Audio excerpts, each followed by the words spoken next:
Welcome to the PGSA lab.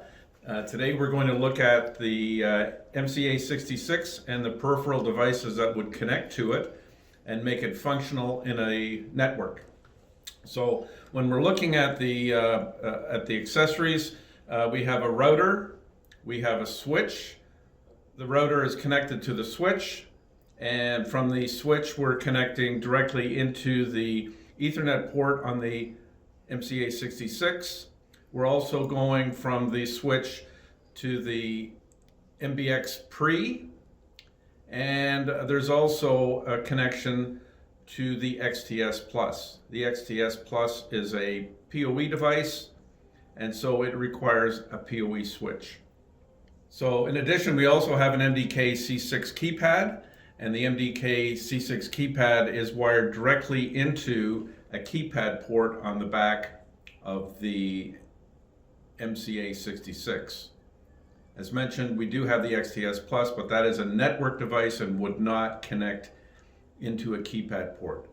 The key difference between the MDK-C6 and the XTS is that the MDK-C6 keypad is zone specific. So whatever zone it's located in, whatever zone it's connected to on the back, is the zone that it can control.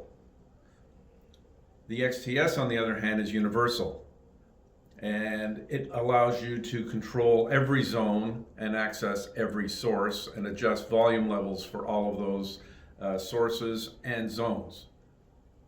XTS Plus touchscreen emulates the My Russound app. All right, let's look at the rear of the MCA-66 controller.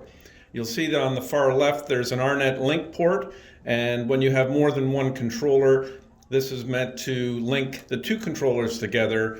The cable between them should be 6 to 12 inches in length, and it passes metadata information from one to the other.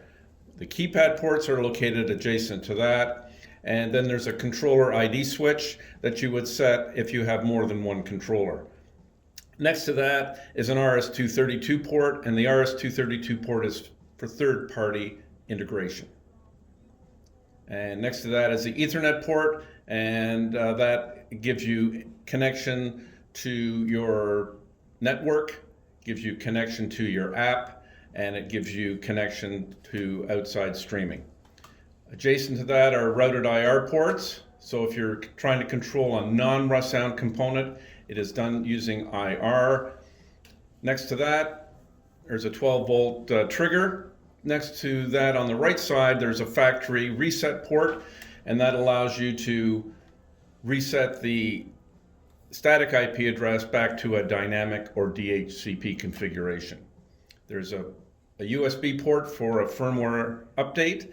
And lastly, on the right side of the right edge is a Bluetooth port, and the Bluetooth port allows you to connect a transceiver for Bluetooth located up to 300 feet away in an area that you would be doing streaming from.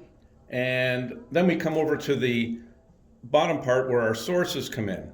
And source number one is always that Bluetooth port. If you choose not to use Bluetooth, then you could configure it for any other type of source input. Sources 3, 4, and 5 are analog inputs. They can also be digital inputs. So sources 3, 4, and 5 can be coax digital, or source number 5 could be digital optical. Coming below that, we have our amplified outputs. There are 6 amplified outputs. They are all rated at 40 watts per zone, 20 watts left, 20 watts right. That is rated at 8 ohms, which translates to 1 pair of speakers. If you have more than 1 pair of speakers in a zone, zones 1 and 2 can accommodate a line level output, which would connect to a Russound amplifier, and multiple pairs of speakers could be connected into that amplifier.